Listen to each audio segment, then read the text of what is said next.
স্ক্রিনে আপনি পাশাপাশি দুটো ভিডিও দেখছেন। একটা ভিডিওতে দেখুন আমরা যখনই কমেন্ট বা লাইক করতে যাচ্ছি সেক্ষেত্রে কিন্তু ট্রাই অ্যাগেন শো করছে এবং লাইক কিন্তু হচ্ছে না, এবং পরের ভিডিওটা আমরা এই প্রোফাইলটা ঠিকঠাক করে নিয়েছি এবং লাইক কমেন্ট ঠিক আগের মতো কিন্তু করতে পারছি। আপনারাও যদি এই ধরনের প্রবলেম ফেস করে থাকেন যে কোথাও ফেসবুকে লাইক কমেন্ট করতে পারছেন না বা ফলো করতে পারছেন না, তাহলে সেই ক্ষেত্রে এই ভিডিওটা আপনি সম্পূর্ণ দেখে নিন এবং এখানে আমি যা প্রসেস বলেছি সেই প্রসেসটি A to Z ফলো করুন, তাহলে কিন্তু আপনার প্রবলেম সলভ হয়ে যাবে আমাদের মতো। তো আশা করি ভিডিওটা আপনি সম্পূর্ণ দেখবেন এবং যদি আপনার কোনো প্রশ্ন থাকে অবশ্যই আমাদের কমেন্টে জানাবেন। তো আমরা যে ফেসবুকটার প্রবলেম চলছে সেই ফেসবুকটা জাস্ট এখানে ক্লিক করব এবং তারপর অ্যাপ ইনফোতে যাব। অ্যাপ ইনফোতে যাওয়ার পর টোটালি হচ্ছে স্টোরেজ অ্যান্ড ক্যাচের যেটা আছে সেটাকে ক্লিন করে দিব। ক্লিন করে দিয়ে ফেসবুকটাকে আনস্টল করে দেবো। এটা হয়ে যাওয়ার পর আবার প্লে স্টোরে যাব, নতুন করে ফেসবুক ইনস্টল করে নেব।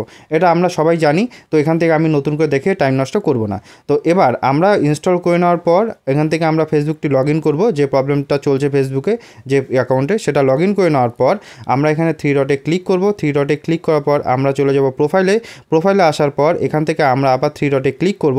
3 ডটে ক্লিক করার পর আমরা প্রোফাইল স্ট্যাটাসে যাব। প্রোফাইল স্ট্যাটাসে গিয়ে দেখব আমাদের এখানে কোনো রকম সমস্যা আছে কিনা। তো দেখুন আমাদের এখানে কিন্তু কোনো রকম সমস্যা নেই। তো এবার প্রথমে আপনার জেনে নেওয়া উচিত যে এই প্রবলেমটা কেন হয়। এই প্রবলেমটা হওয়ার মূলত কারণ হচ্ছে আপনি ঘন ঘন কোনো কাজ যদি করেন বা স্প্যামিং করেন তাহলে সেক্ষেত্রে হয়। যেমন আপনি হয়তো কন্টিনিউয়াসলি কাউকে ফলো করেই যাচ্ছেন, মানে কয়েকজনকে ফলো করেই যাচ্ছেন কন্টিনিউয়াসলি 200-300 জনকে। আবার এমনও হতে পারে আপনি আনফ্রেন্ড করে যাচ্ছেন বা আপনি আনফলো করে যাচ্ছেন কন্টিনিউয়াসলি। তো এরকম যদি চলতে থাকে তাহলে ফেসবুকের কাছে এটা স্প্যামিং হয় এবং স্প্যামিং হলে আপনার কিন্তু এটা বন্ধ করে দেয়। এটা মূলত 24 ঘন্টা বা 48 ঘন্টা, অনেকজনের ক্ষেত্রে 7 দিনের জন্য কিন্তু বন্ধ করে দেয়। তো এই ধরনের বন্ধ যদি হয়ে গিয়ে থাকে তাহলে আপনার যেটা করতে হবে, প্রথমত তো আপনাকে যদি 24 ঘন্টা বা 48 ঘন্টা টাইম দিয়ে থাকে সেক্ষেত্রে আপনি কিন্তু একদম তখন সেইটুক সময়ের মধ্যে কোনো কাজই করবেন না। ফেসবুকটা পারলে লগ আউট করে রাখবেন, লাইক বা কমেন্ট করার চেষ্টাও করবেন না।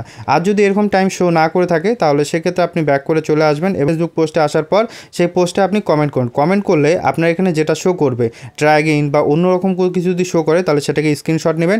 স্ক্রিনশট নিয়ে চলে যাবেন 3 ডটে যাওয়ার পর একদম নিচের দিকে চলে আসবেন। এখানে আপনি একটা অপশন পাবেন হেল্প অ্যান্ড সাপোর্ট। এই হেল্প অ্যান্ড সাপোর্টে আসার পর এখান থেকে রিপোর্টে প্রবলেমে ক্লিক করবেন। রিপোর্টে প্রবলেমে ক্লিক করার পর আবার রিপোর্টে প্রবলেমে ক্লিক করবেন।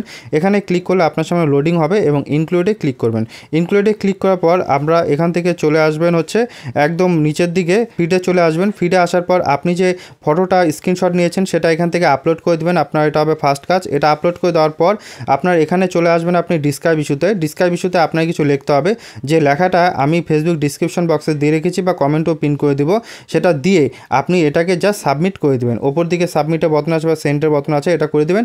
এটা করে দিয়ে আপনি কিছুক্ষণ ওয়েট করবেন। তারপর আপনি চলে যাবেন হচ্ছে সাপোর্ট ইনবক্সে। সাপোর্ট ইনবক্সে গেলে আপনি এখান থেকে দেখতে পাবেন যে আপনার এর উত্তরে কী এসেছে এবং ম্যাক্সিমাম ক্ষেত্রেই কিন্তু আপনার এই প্রবলেমটা সলভ হয়ে যাবে। যদি এখানে সলভ না হয় তাহলে আপনাকে উত্তরে জানিয়ে দেওয়া হবে কেন আপনার সলভ হচ্ছে না। তো আশা করি আপনাকে বোঝাতে পারলাম কীভাবে আপনি এই প্রবলেমটা সলভ করবেন। তারপরেও যদি আপনার কোনো সমস্যা থাকে আপনি কিন্তু আমাদের সঙ্গে কন্ট্যাক্ট করতে পারেন। ধন্যবাদ।